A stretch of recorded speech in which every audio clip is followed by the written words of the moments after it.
Olá, sejam todos bem-vindos. Este é o canal Oficina de Ideias. Estamos aqui para mais um vídeo, para mais um conteúdo. Hoje nós queremos falar de um assunto que ainda tem muito preconceito por trás. Muitas pessoas evitam de tocar no assunto, inclusive aquelas pessoas que passam por esse processo. Fica escondendo, não quer falar para ninguém, porque existe um preconceito muito grande e muita gente ainda não entende essa doença. Então eu quero falar hoje sobre a depressão.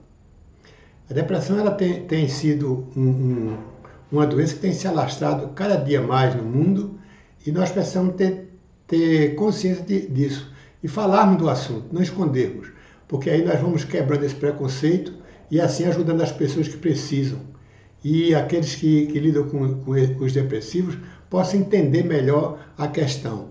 É muito difícil, que muita gente não entende e acha que isso é uma coisa menor e não trata como realmente deve ser tratado. Infelizmente, um relatório apresentado em 2017, a OMS diz que há mais de 322 milhões que são afetados pela depressão. No Brasil, só no Brasil tem 11 milhões e meio de pessoas afetadas pela depressão. Então é muito grave a coisa e ainda a OMS diz que em 2030 essa será a doença mais comum. Segundo os estudos, a OMS vai dizer, a Organização Mundial de Saúde vai dizer que em 2030 essa doença será a mais comum de todas as doenças. Então, nós temos que cuidar disso, é preciso cuidarmos com mais atenção, falarmos mais, quebrarmos esse preconceito a cada dia. Bom, falando nisso, vamos agora pedir a vocês que se inscrevam no canal, curta o vídeo e ative o sininho das notificações. É importante que você faça isso, porque você vai estar, quando você se inscreve no canal, você está ajudando o canal. Quando você curte o vídeo, você está dando a oportunidade de outras pessoas assistirem esse conteúdo. E ao ativar o sininho, você vai se habilitar a receber recado assim que nós deixarmos vídeos novos aqui, o YouTube vai avisar para você e você vai ter o aviso. Adicione o sininho, vá lá em todos e clique ali para que você possa receber os recados, tá bom? É disso que nós queremos falar hoje, depressão, doença dos séculos. Vamos à nossa vinheta.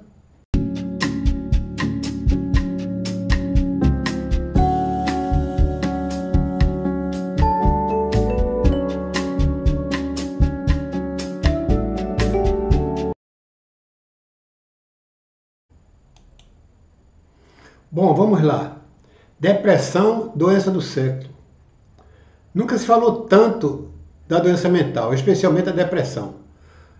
O transtorno estampa as capas de revistas, é assunto em telejornais, debatido nos posts e nas redes sociais. Então, é um assunto que está em pauta e todo veículo de comunicação está tratando desse assunto.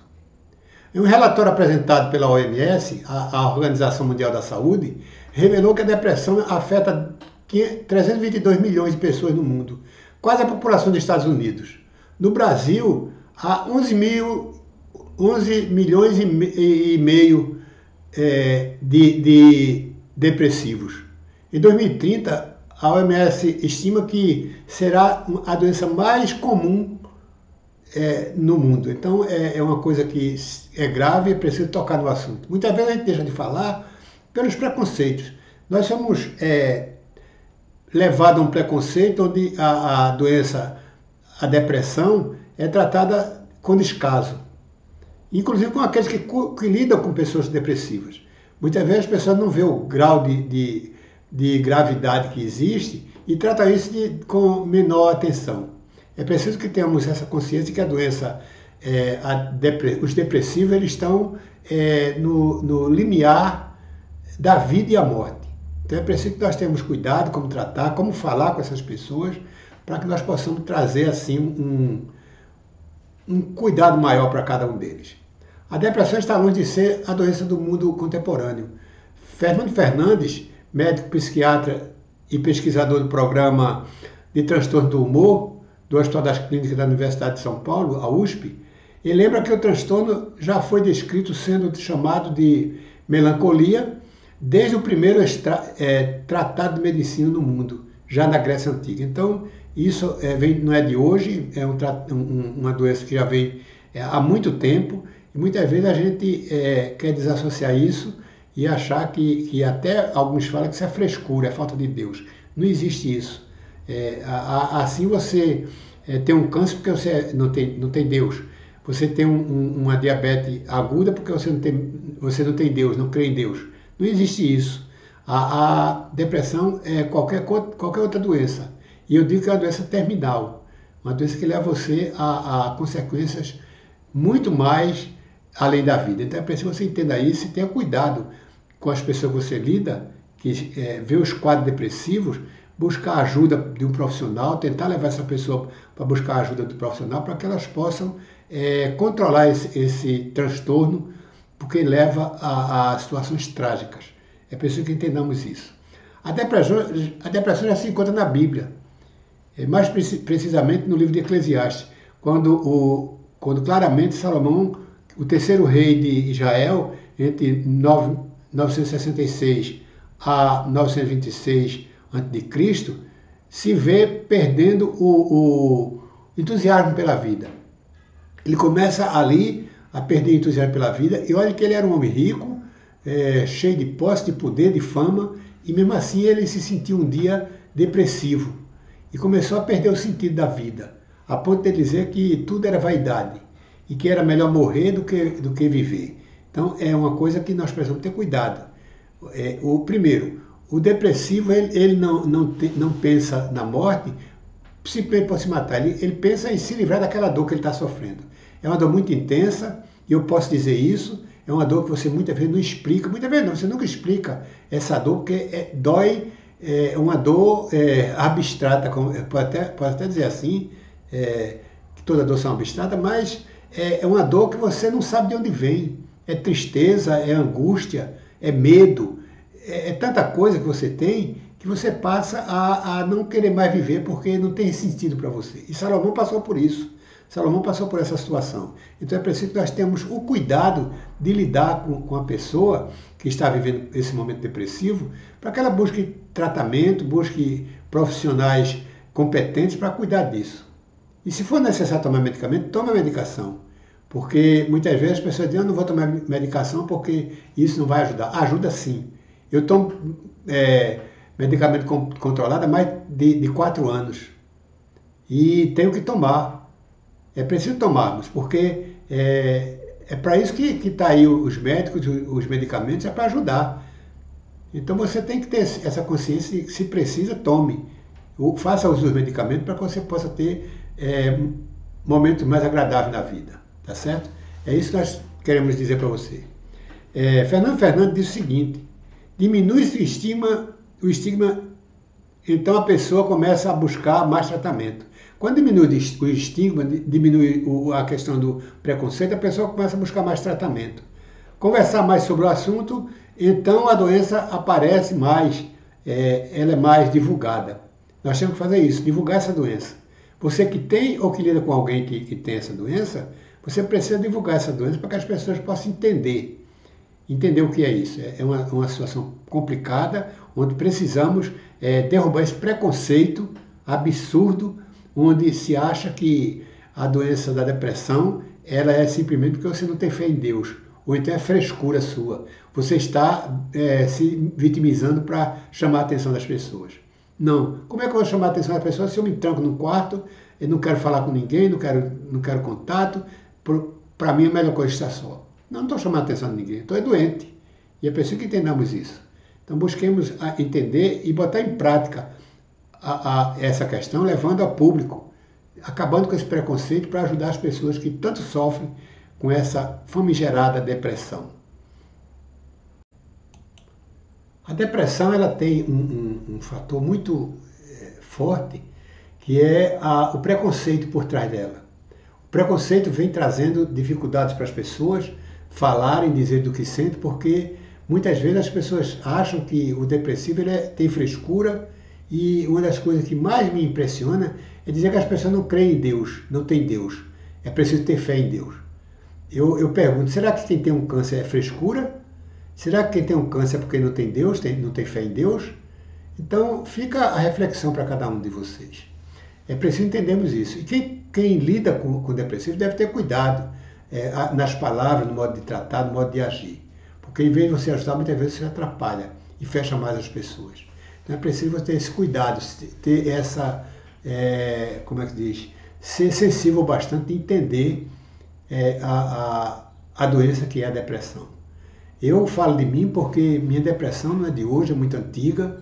Na época não se entendia nem o que era depressão, até porque meus pais eram pessoas humildes, não tinham um conhecimento maior na questão e não era divulgado isso. Muitas vezes falávamos que era uma melancolia, uma tristeza, uma coisa, mas não se pensava em depressão. Não se ouvia nesse nome depressão. E eu vim na minha adolescência, muito fechado no meu mundo, onde todo mundo era superior a mim, me trancava, tinha medo de tudo, como é que se diz, incapaz de tomar uma decisão, e isso me trouxe muitos problemas. Isso veio a adolescência, a juventude, e na juventude eu comecei a ter problemas, onde eu tive o ápice da depressão quando perdi meu pai. Meu pai morreu com 72 horas de internado, ele faleceu nos meus braços praticamente. E eu perdi ele no momento que eu mais estava buscando meu pai, quando mais necessitava do meu pai. E perdi. E no dia seguinte caiu a ficha e a depressão veio 3 vezes mais. E me trouxe problemas sérios, inclusive de perder empregos federais e tive uma vida profissional complicada porque eu não me acertei. Até então não tinha me acertado. E hoje eu tomo medicação controlada e não tenho vergonha de dizer isso. Eu tomo medicação controlada porque é preciso, ajuda-me. Me faz acordar e tocar a vida. Tem momentos que vem ainda algum problema, eu tento segurar. Se eu for ficar, me entregar, eu vou para um quarto, me tranco, durmo o dia todo. Isso não é normal. Você que precisa tomar medicação, procure um profissional competente, procure um psiquiatra se for necessário, para que ele possa passar a medicação para você e você cuidar disso. Porque a depressão leva você a situações complicadas, leva você à morte, porque a depressão, eu digo que é uma doença terminal. Então, cuidemos disso, sejamos capazes de entender e que deixamos o preconceito de lado, fale do seu problema, fale da sua dor, para que isso possa sair dentro de você e você ter uma vida mais saudável. Esteja com pessoas que lhe trazem alegria, lhe trazem contentamento, lugares felizes, para que você não vá se fechar, se clausurar na famigerada depressão. Eu queria deixar para vocês aqui um texto que eu entendo que é muito propício, muito importante para o momento, se encaixa bem ao momento, que esse texto é de Tomás Nival, acredito que seja Tomás Nival. Ele está no Instagram como @TomásNival e ele trata desse assunto e é muito importante esse texto para nós, nesse momento, que nós possamos refletir sobre isso. Diz assim: falar da dor da alma sempre será difícil, mas é preciso, porque a dor da alma machuca e curar-se leva tempo. Não tem jeito. A cura, seja qual for a sua situação, ela não é e nunca será instantânea. A cura é um processo, nós vamos chorar, vamos cair, vai doer, vai ser quase insuportável, até a cura chegar. Mas nós precisamos ter paciência com nossas próprias emoções e isso não é fácil. Mas a gente tem que entender que é preciso. Quando a gente entende isso, pelo menos a dor fica mais amena. Em nossa vida há dores que são profundas e para curar-se é preciso entender que o tempo é fundamental. Por exemplo, uma planta não cresce de um dia para a noite, não é verdade? O machucado não cicatriza em segundos, assim como nossos sentimentos não vão mudar em instantes. Curar-se leva tempo e trabalho. Os resultados chegam, pode ter certeza. Para amenizar é preciso que em nossos dias ruins de dor, não esqueçamos de nos regarmos de uma dose de paciência. Nós merecemos carinho. Tenha mais carinho com você. A cura é algo que floresce aos poucos, mas ela chega. Por isso, não desista do processo. A cura vai chegar e será libertadora. E no fim, a gente entende que essa cura só faz crescer. Que você tenha mais motivo para sorrir, que o alívio possa habitar na sua alma.